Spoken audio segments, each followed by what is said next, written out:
Welcome to bio tutorial. आज का video है सीएसआर नेट इकोलॉजी पोर्शन का एक बहुत ही important topic mark recapture technique के ऊपर। ऑलमोस्ट ऑल ऑल्टरनेटिव ईयर्स में यहाँ से 4 मार्क्स का क्वेश्चन पूछे जाते हैं। वीडियो को लास्ट तक देखिए ताकि आपको कंप्लीट इन्फॉर्मेशन मिले। अगर आपने अभी तक हमारे चैनल को सब्सक्राइब नहीं किया है तो सब्सक्राइब करके बेल आइकन को दबा दीजिए ताकि आपको नोटिफिकेशंस मिलता रहे।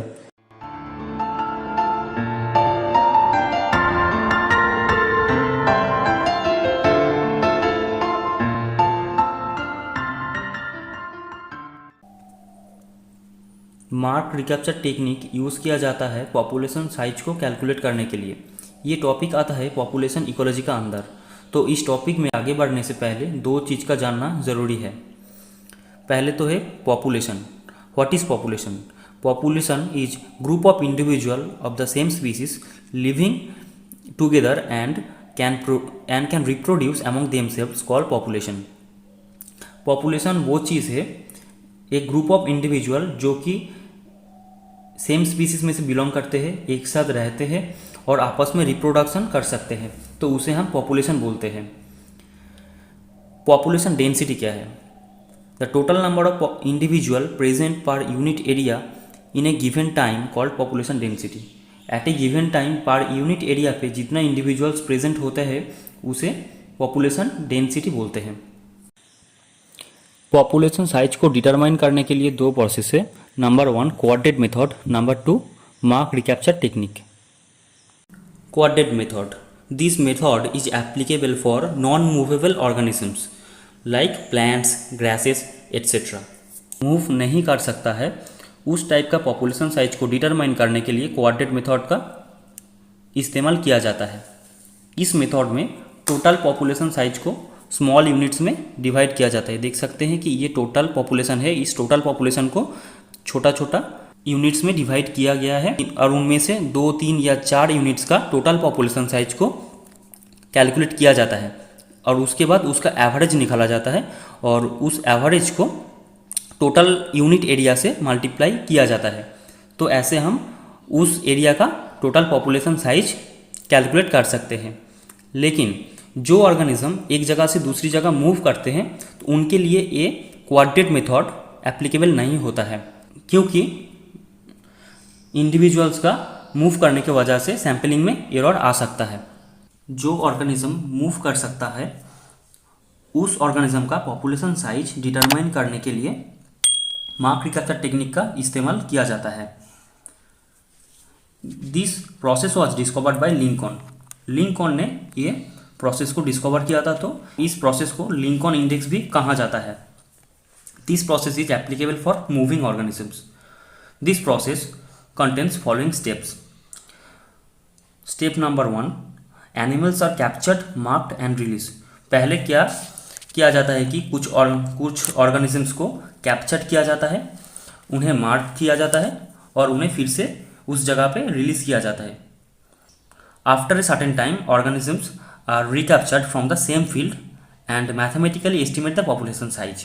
कुछ दिन बाद उस जगह से फिर से ऑर्गेनिजम्स को रिकैप्चर किया जाता है और जो डाटा मिलता है उस पे मैथमेटिकल फॉर्मूला अप्लाई करके पॉपुलेशन साइज को निकाला जाता है।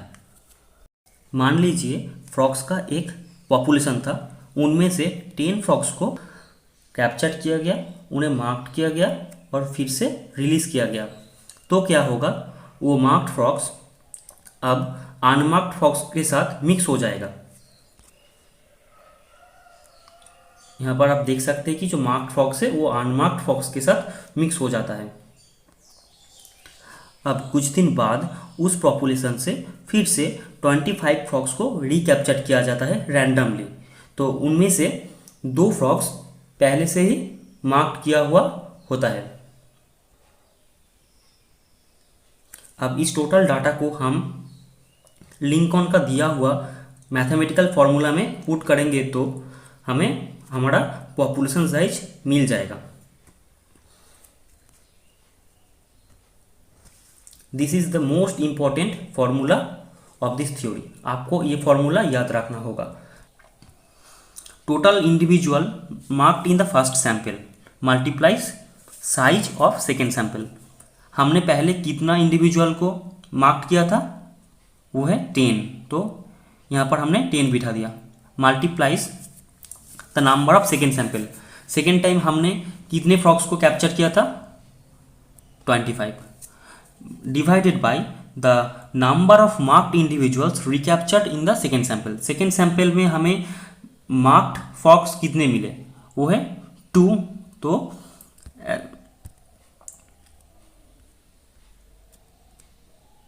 तो यहाँ से हम देख सकते हैं कि हमारा जो आंसर निकलते हैं वो है 125। तो ऐसे हम कह सकते हैं कि हमारा उस फील्ड में फ्रॉग्स का पॉपुलेशन साइज था अप्रॉक्सीमेटली 125।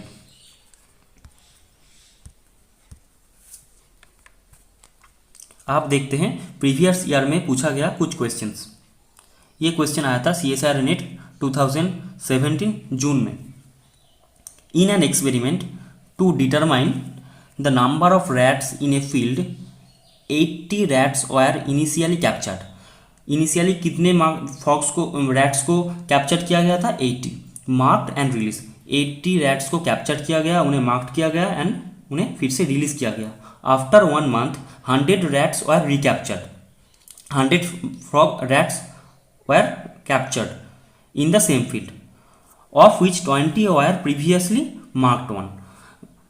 एक महीने के बाद 100 रैट्स को उस फील्ड से रिकैप्चर किया गया एंड उनमें से 20 रैट्स वर प्रीवियसली मार्क्ड। तो ठीक है, तो हमने इस फॉर्म तो based on the above observation estimate the population size of rats in the field will be. अच्छा, तो क्या होगा, तो हमने इस फॉर्मूले में अगर हम वैल्यूज़ को पुट करेंगे तो हम रैट्स का पॉपुलेशन साइज इजीली निकाल सकते हैं। तो क्या होगा कि यहाँ पर क्लियरली बताया गया कि 80 rats were previously captured and marked. तो previously captured and marked individuals कितने थे 80।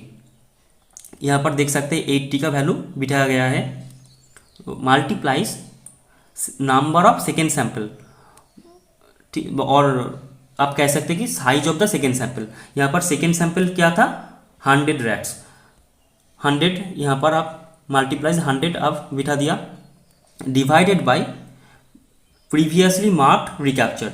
तो यहाँ पर आपने 20 प्रीवियसली मार्क्ड रैट्स को पाया था, तो डिवाइडेड बाय 20 होगा। तो आप इजीली यहाँ से कैलकुलेट करके आंसर निकाल सकते हैं जो कि है 400। तो option C is the correct answer.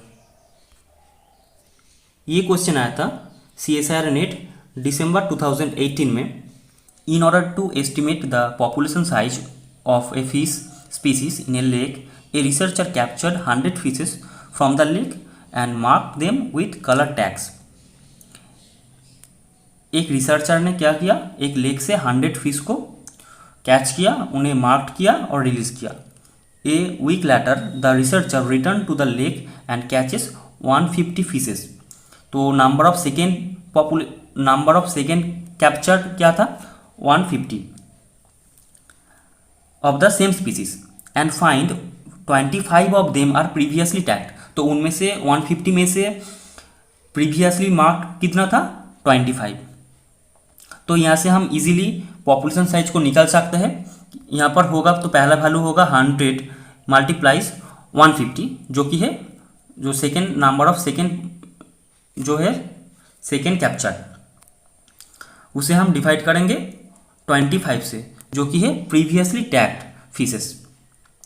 तो यहाँ से हम कैलकुलेट करके इजीली बता सकते हैं कि 600 is the right answer.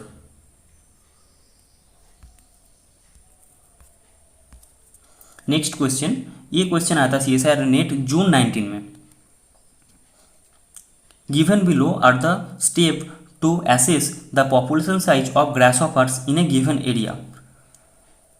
Option 1, n individuals are collected randomly from the study area in a defined period of time।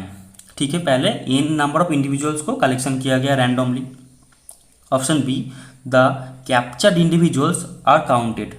जो इंडिविजुअल्स है उन्हें काउंट किया गया, मार्क किया गया एंड रिलीज किया गया at the site of collection. ठीक है, next day individuals are captured from the same site for same length of time. ठीक है, नंबर ऑफ मार्क्ड जिसको एन एम से टैग किया गया, and unmarked individuals N U से जिसको डिनोट किया जाता है, individuals are separated and counted. ठीक है, ये भी ठीक है। This captured release and recapture is continued till one gets 100% marked individuals. This is wrong. According to mark recapture technique हम रिकैप्चर तो करते हैं, लेकिन तब तक नहीं करते कि जब तक हमें 100% मार्क्ड इंडिविजुअल्स ना मिले। तो ये ऑप्शन सी गलत है। Option D, the size of the population, जो जिसको कैपिटल एन से डिनोट किया जाता है, is estimated as follows.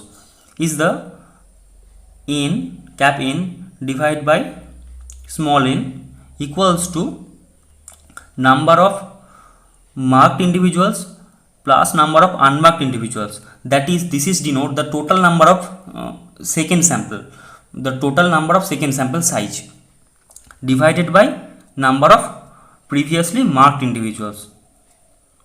This is correct.